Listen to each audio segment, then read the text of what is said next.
നമസ്കാരം. ഇന്നത്തെ ഈ ഇൻട്രൊഡക്ഷൻ സെക്ഷനിൽ എന്തൊക്കെ കാര്യങ്ങളാണ് ഈ കോഴ്സിൽ പഠിപ്പിക്കുന്നതെന്നും CCTVയെ കുറിച്ചുള്ള ഒരു ഇൻട്രൊഡക്ഷനുമാണ് നൽകാൻ ഉദ്ദേശിക്കുന്നത്. CCTV നിങ്ങൾക്ക് എല്ലാവർക്കും പരിചയമുള്ള ഒരു ഏരിയയാണ് അല്ലേ? ക്ലോസ്ഡ് സർക്യൂട്ട് ടെലിവിഷൻ വളരെ പുതിയ ടെക്നോളജിയല്ല, എന്നാൽ ഈ അടുത്ത കാലത്ത് വളരെയധികം വ്യാപകമായി ഉപയോഗിക്കപ്പെടുന്ന ഒരു ടെക്നോളജിയാണ് CCTV. CCTVയുടെ ഒരു സിസ്റ്റത്തിന്റെ പ്രധാന ഭാഗം അതിലെ ക്യാമറ തന്നെയാണ്. ക്യാമറ എങ്ങനെ പൊസിഷൻ ചെയ്യുന്നു എന്നനുസരിച്ചായിരിക്കും CCTVയിലെ റെക്കോർഡിംഗ് നടക്കുന്നത്. CCTV ക്യാമറകൾ പ്രധാനമായിട്ടും രണ്ടു തരം ക്യാമറകളാണ് ഉള്ളത്. നിങ്ങളിപ്പോൾ മുകളിൽ കാണുന്ന ക്യാമറകളുടെ ഷേപ്പ് അനുസരിച്ച് നമ്മൾ പറയുന്നതിന് ഡോം ക്യാമറകൾ എന്നാണ്. നോർമലി ഇത് ഇൻഡോർ പർപ്പസുകൾക്കാണ്. ഒരു ഓഫീസിനുള്ളിലോ ഒരു ഹാളിനുള്ളിലോ ഒക്കെ ക്യാമറ ഫിക്സ് ചെയ്യുന്നതിന് വേണ്ടിയിട്ടാണ് ഈ ഡോം ക്യാമറകൾ യൂസ് ചെയ്യുന്നത്. ബുള്ളറ്റ് ക്യാമറകൾ ഔട്ട്ഡോർ പർപ്പസുകൾക്കാണ് യൂസ് ചെയ്യാറുള്ളത്. ഒരു റോഡിലേക്കോ ഒരു ഗ്രൗണ്ടിലോ ഒക്കെ നമുക്ക് ക്യാമറകൾ വെക്കണമെന്നുണ്ടെങ്കിൽ നമുക്ക് യൂസ് ചെയ്യാവുന്നവ ബുള്ളറ്റ് ക്യാമറകളാണ്.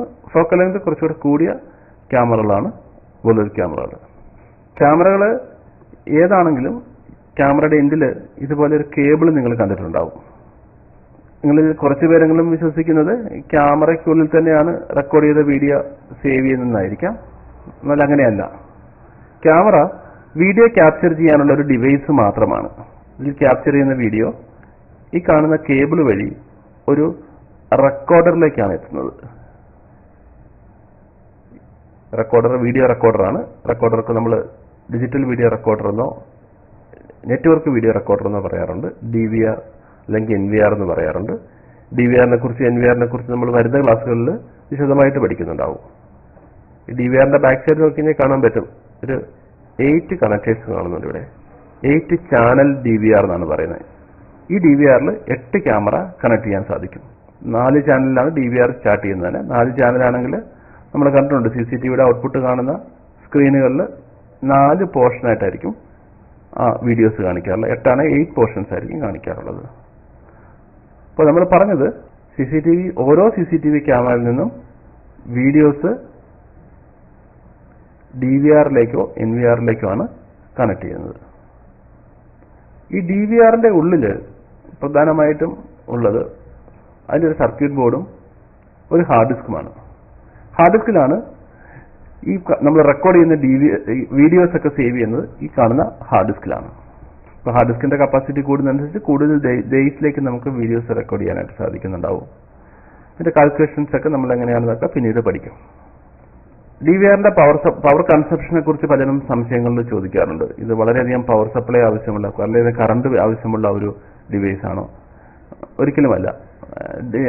നമുക്ക് DVR extra low voltage ELV കാറ്റഗറിയിൽ വരുന്ന ഒരു ഡിവൈസ് ആണ്. വളരെ കുറഞ്ഞ വോൾട്ടേജിൽ 9 to 12 വോൾട്ടിൽ വർക്ക് ചെയ്യുന്ന ഡിവൈസുകളാണ് CCTV അതിന്റെ ബന്ധപ്പെട്ട ഡിവൈസുകളെല്ലാം. നമ്മളിപ്പോൾ കാണുന്നത് ഒരു 12 വോൾട്ടിന്റെ അഡാപ്റ്ററാണ്. ഈ അഡാപ്റ്റർ യൂസ് ചെയ്തിട്ടാണ് ഈ DVR വർക്ക് ചെയ്യാനുള്ള പവർ കൊടുക്കുന്നത്. ക്യാമറയിൽ നോക്കുകയാണെങ്കിൽ നമ്മൾ നേരത്തെ പറഞ്ഞു ക്യാമറയ്ക്ക് 2 കണക്ടർ ഉണ്ട്. അതിൽ ഈ കാണുന്ന കണക്ടർ, റൗണ്ട് കണക്ടർ, നമ്മൾ കേബിൾ TVയിലൊക്കെ കാണുന്ന ടൈപ്പ് ഒരു കണക്ടറാണിത്. ഇതുവഴിയാണ് ഈ റെക്കോർഡ് ചെയ്ത വീഡിയോസ് DVRലേക്ക് പോകുന്നത്. സെക്കൻഡ് കണക്ടർ കുറച്ച് ചെറുതാണ്. ഇത് DC പവർ സപ്ലൈ കണക്ടറാണ്.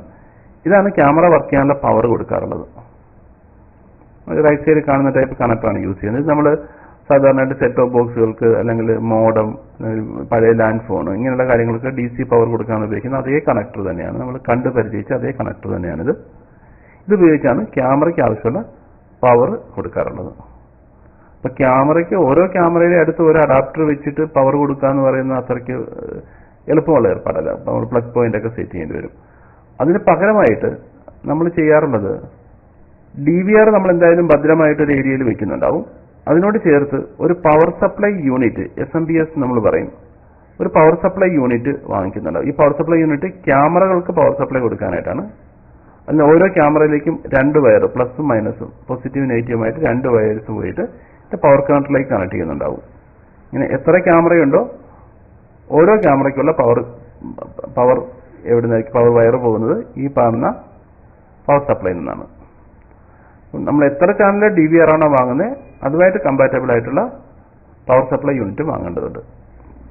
വീണ്ടും നിങ്ങൾക്ക് സംശയം, ഒരു ക്യാമറയ്ക്ക് വേണ്ടി തന്നെ 3 വയർ പോകണ്ടേ, അപ്പം ഫുള്ള് കേബിൾസിന്റെ ഒരു ബണ്ടിൽ ആവശ്യമില്ല എന്നാണ്. ഇതിനുള്ള സൊല്യൂഷൻ CCTVക്ക് വേണ്ടി ഒരു ബണ്ടിൽഡ് കേബിൾ തന്നെ വരുന്നുണ്ട്. നമ്മൾ ആ കേബിളിന് പറയുന്നതിൽ 3+1 കേബിൾ അല്ലെങ്കിൽ CCTV കേബിൾ എന്നൊക്കെയാണ് പറയാറുള്ളത്. ഈ 1 എന്ന് ഉദ്ദേശിക്കുന്ന ഇതിലെ മെയിൻ കേബിളാണ്. ഈ കേബിൾ വഴിയാണ് സിഗ്നൽസ്, വീഡിയോ സിഗ്നൽസ് DVRലേക്ക് പോകുന്നത്. ബാക്കിയുള്ള വയറുകൾ ചെറിയ വയറുകളാണ്. ഇവിടെയാണ് പവർ സപ്ലൈക്ക് വേണ്ടിയിട്ട് നമ്മൾ യൂസ് ചെയ്യുന്നത്. ഈ വയർ വഴിയാണ് നമ്മൾ പവർ സപ്ലൈ, ക്യാമറയ്ക്ക് ആവശ്യമായിട്ടുള്ള പവർ കണക്ട് ചെയ്യുന്നത്. പിക്ചർ നോക്കി ഞാൻ കാണാൻ പറ്റും. ഒരു കമ്പോണന്റ് CCTV ആണ്. CCTVയിൽ നിന്നും റെക്കോർഡ് ചെയ്യുന്ന വീഡിയോ മെയിൻ കേബിളിൽ കൂടി DVRലേക്ക് എത്തുന്നു. DVRന്റെ ഉള്ളിലുള്ള ഹാർഡ് ഡിസ്കിൽ സേവ് ചെയ്യുന്നു. ക്യാമറ വർക്ക് ചെയ്യാൻ ആവശ്യമുള്ള പവർ സപ്ലൈ നമ്മുടെ SMPS ക്യാമറയുടെ പവർ സപ്ലൈ യൂണിറ്റിൽ നിന്നും ക്യാമറ വർക്ക് ചെയ്യാനുള്ള പവർ സപ്ലൈ കണക്ട് ചെയ്ത് ക്യാമറയുടെ പവർ കണക്ടറിലേക്ക് എത്തിക്കുന്നു. നിങ്ങൾ പലപ്പോഴും കണ്ടിട്ടുണ്ടാവും, മോണിറ്ററിലോ അല്ലെങ്കിൽ കമ്പ്യൂട്ടർ സ്ക്രീനിലോ ഒക്കെ ആയിരിക്കാം നമ്മൾ സാധാരണയായിട്ട് DVRന്റെ അല്ലെങ്കിൽ ക്യാമറയുടെ ഔട്ട്പുട്ട് കാണാറുള്ളത് അല്ലേ. അതിനുവേണ്ടി നമ്മൾ DVRന്റെ ബാക്ക് സൈഡിൽ 2 തരം കണക്ടർ യൂസ് ചെയ്യാറുണ്ട്. ആദ്യം കണ്ട് നമ്പർ 1 എന്നിട്ടിരിക്കുന്നത് VGA കണക്ടർ. ഇത് യൂസ് ചെയ്തിട്ട് നമുക്കൊരു മോണിറ്ററിലേക്കോ TVയിലേക്കോ കണക്ട് ചെയ്യാം. അല്ലെങ്കിൽ HDMI എന്ന് പറയുന്ന ടൈപ്പ് കണക്ടേഴ്സ് യൂസ് ചെയ്തിട്ട് നമുക്ക് കണക്ട് ചെയ്യാൻ പറ്റില്ല. ഏതെങ്കിലും ഒന്ന് യൂസ് ചെയ്താൽ മതിയാവും. ഈ DVRന്റെ ബാക്ക് സൈഡ് ഞാൻ ഒന്നുകൂടെ കാണിക്കുകയാണ്. ഈ കാണുന്നത് 4 ചാനലിന്റെ ഒരു DVR ആണ്. ഇതിനോട് ചേർന്ന് ഒന്നെങ്കിൽ HDMIയുടെ ഒരു പോർട്ടുണ്ട്. ഇത് വെച്ചിട്ട് നമുക്ക് മോണിറ്ററിലേക്ക് കണക്ട് ചെയ്യാം. ഇതല്ലാന്നുണ്ടെങ്കിൽ ഈ കാണുന്ന VGAയുടെ പോർട്ട് വെച്ച് 2 കേബിൾ യൂസ് ചെയ്യാൻ പറ്റുന്നുണ്ടാവും. ഇത് മൈക്കുകളൊക്കെ കണക്ട് ചെയ്യണം. മൈക്ക് യൂസ് ചെയ്യുന്നുണ്ടെങ്കിൽ റെക്കോർഡ് ചെയ്യാനുള്ള മൈക്ക് കണക്ട് ചെയ്യാൻ വേണ്ടിയുള്ള കണക്ടേഴ്സ് ആണ് ഈ കാണുന്നത്. ഈ താഴെ കാണുന്ന 2 കണക്ടേഴ്സ് USB ആണ്. നമുക്ക് DVRനെ കൺട്രോൾ ചെയ്യാനുള്ള മൗസ് കണക്ട് ചെയ്യാനോ അല്ലെങ്കിൽ DVRനുള്ളിൽ നമ്മൾ റെക്കോർഡ് ചെയ്തിരിക്കുന്ന വീഡിയോ ഒരു പെൻഡ്രൈവിലേക്ക് വല്ലതും കണക്ട് ചെയ്യണം, പെൻഡ്രൈവ് കണക്ട് ചെയ്യാനൊക്കെ യൂസ് ചെയ്യുന്ന USB ആണ് ഈ കാണുന്നത്. തൊട്ട് മുകളിൽ കാണുന്നത് നെറ്റ്വർക്ക് പോർട്ടാണ്. നമ്മൾ ഇതിലേക്ക് ഇന്റർനെറ്റിന് കണക്ഷൻ കൊടുക്കണമെങ്കിൽ മോഡത്തിൽ നിന്ന് വരുന്ന കേബിൾ കണക്ട് ചെയ്യുന്നത് ഈ കാണുന്ന പോർട്ടിലായിരിക്കും. ഇത് നമ്മൾ നേരത്തെ കണ്ടതാണ്. പവർ സപ്ലൈ ആണ് ഇവിടെ കണക്ട് ചെയ്യുന്നത്. പവർ കണക്ട് ചെയ്യാനായിട്ടാണ് അഡാപ്റ്ററിൽ നിന്ന് വരുന്ന ലൈനാണ് ഇവിടെ കണക്ട് ചെയ്യേണ്ടത്. അപ്പോൾ അത്യാവശ്യമുള്ള കമ്പോണൻസിനെ കുറിച്ച് നമ്മൾ ഡിസ്കസ് ചെയ്തു. പക്ഷെ നമുക്കറിയാം, ഇപ്പോൾ എല്ലാവരും DVR അല്ലെങ്കിൽ CCTV ക്യാമറയുടെ കണ്ടന്റ് വ്യൂ ചെയ്യുന്നത് നമ്മൾ ഔട്ട് സ്റ്റേഷൻ ആണെങ്കിൽ പോലും നമുക്ക് നമ്മുടെ മൊബൈൽ ആപ്പിൽ അത് വ്യൂ ചെയ്യാൻ സാധിക്കുന്നുണ്ട്. മൊബൈൽ ആപ്പിൽ വ്യൂ ചെയ്യണമെങ്കിൽ 2 സൈഡിലും, അതായത് DVRന്റെ സൈഡിലും ഫോണിന്റെ സൈഡിലും ഇന്റർനെറ്റ് കണക്ഷൻ ആവശ്യമാണ്. ഇന്റർനെറ്റ് കണക്ഷൻ സെറ്റ് ചെയ്യാനായിട്ട് നമ്മുടെ കയ്യിലിരിക്കുന്ന മോഡം അല്ലെങ്കിൽ റൂട്ടറിൽ നിന്നും ഒരു കേബിള് DVRലേക്ക് എത്തിക്കുന്നു. ഈ കേബിളിനെ കുറിച്ച് നമ്മൾ ഡിസ്കസ് ചെയ്യുന്നുണ്ട്. Cat 5 അല്ലെങ്കിൽ Cat 6 കേബിളിനെ കുറിച്ച് പിന്നീട് ഡിസ്കസ് ചെയ്യും.